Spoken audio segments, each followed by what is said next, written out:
मी फोनवर फोन करालो, ते ऑफिस मध्ये बी गेलो, मला काही लक्ष देण्यात, चांगला लक्ष देण्यात, माझं तुरतीपंथीला का लक्ष देते त्यांनी. भाजपनं न्याय नाही दिला म्हणून अजितदादांकडे आला, अजितदादांकडे न्याय नाही मिळेल तर कुणाकडे जाणार? कुठं बी जात नाही, अजित दादाला धरूनच राहतो मी. कुठं बी महाराष्ट्रामध्ये मला कुठं बी उभार करू दे, मी उभारायला तयार आहे, मी लढायला तयार आहे, मी इच्छुक आहे.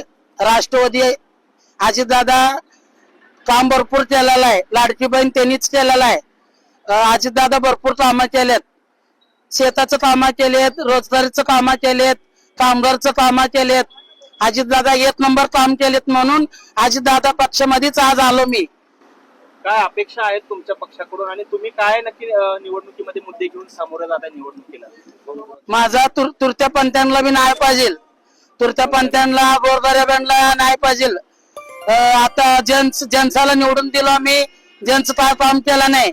लेडीजला निवडून आणलं मी, एवढ्यापर्यंत लेडीज बी काम केलं नाही.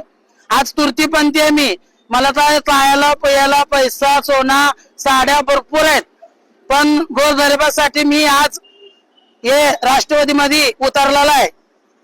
माझं न्याय करावं अजित दादांनी, 100% मला न्याय करावं, मला तिकीट द्यावं, मी लढायला तयार आहे. निवडून येण्याची शक्यता तुमची आहे का आणि तुमच्या मागे मतदार किती येऊ शकतो? कशा पद्धतीचे काम तुम्ही आजपर्यंत केलेले आहेत? भरपूर केलेलं आहे मी काम. हे लॉकडाऊन मध्ये घरादाराला विचारलं गोरगरिबांना तुम्हाला काय लागतं काय नाही म्हणून, गोरगरिबांना भरपूर नाही केलं मी. तुरतीपंथी असून किती आमदार लोक होतं, किती नगरसेवक होतं, त्यांच्याकडे मी किती जणांना घेऊन गेला तर फोन बी म्हणलेत, हे आम्ही पैसे देऊन निवडून आलो आम्ही, आम्हाला तर तुम्ही फुकट वाटलं नाही, आम्ही पैसे दिले तुम्हाला 1000 2000 500 रुपये, आम्ही कशाला देऊ म्हणून असं म्हणलेत.